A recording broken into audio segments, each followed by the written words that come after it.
not in a very good state, but alive. Clearly, Cedric had had a fall, that ominous statement which is the precursor of so many worse afflictions amongst the elderly. He appeared to have slipped getting in or out of bed and got jammed between the frame and the wall. He hadn't had the strength to pull himself up, and his phone was inaccessible the other side of the room. Fortunately, it was a warm late spring, so during his entrapment he hadn't died of hypothermia. Equally fortunately, the police had found him before he died of starvation.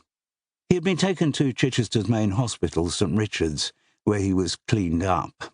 After treatment for various bruises and abrasions caused by the fall and his attempts to extricate himself, he was pronounced fit to go home. Except, of course, his home wasn't fit to receive him. The police's break-in into a place which had been locked up for so long revealed a catalogue of health hazards. It would not be safe for Cedric Waites to take up residence again until certain safety measures had been put in place. His recluse's unwillingness to allow anyone inside his house meant that various basic amenities were not functioning. The central heating boiler had not worked for some years. During the winters, Cedric's only form of heating appeared to have been an old-fashioned 2-bar electric fire. An equally ancient Ascot heater over the kitchen sink was his only source of hot water. Other domestic appliances had reached the end of their useful lives. The venerable Hoover had long since given up the ghost, though seeing the state of the place, using it had never been high on the old man's priorities. His television had broken down too, so had the internet router. The presence of the latter suggested Cedric might once have had a working laptop, but I saw no evidence of one. The landline had not worked for years, and his means of communication were reduced to a very archaic and far from smart mobile phone. Basically, anything whose repair or replacement would have involved an engineer coming inside Cedric Waites' house had been allowed to expire naturally. One item of kitchen equipment that did still work was the freezer, though it was in desperate need of defrosting.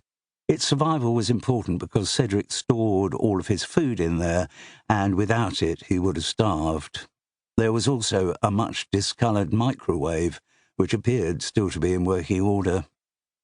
This state of affairs was discovered by the officers of the social services who had inspected the place while he was still in St. Richard's.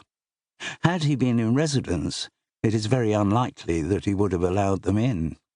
An Englishman's home remains his castle, whatever state it's in, and without complaints from neighbours or evidence of criminality taking place on the premises, it's up to the owner who he allows to come in. It was at this point that the social services got in touch with me. I met for a briefing in their offices and pretty soon realised that Cedric Waites was going to be one of my more difficult clients. Cedric wasn't difficult in himself. When I got through to him, I discovered a man of considerable charm and intelligence. It was the getting through that was difficult.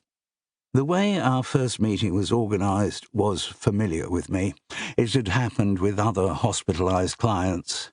The social workers who were to bring Cedric back from St. Richard's arranged that I should be in his house when they arrived. That was likely to be late morning on the Monday, after he had been passed fit by the doctor. They would not leave him alone at the house until he had had a discussion with me about the way forward. If that conversation didn't take place, or if he proved uncooperative, the implication was that he would be returned to St. Richard's. Though, given the urgent demand for hospital beds, I'm not sure how realistic that threat was. I had worked with the social services many times and knew exactly what they were doing. They wanted to get the client off their hands as soon as possible, and delegating his care to me was a good way of achieving that outcome. That is not a criticism.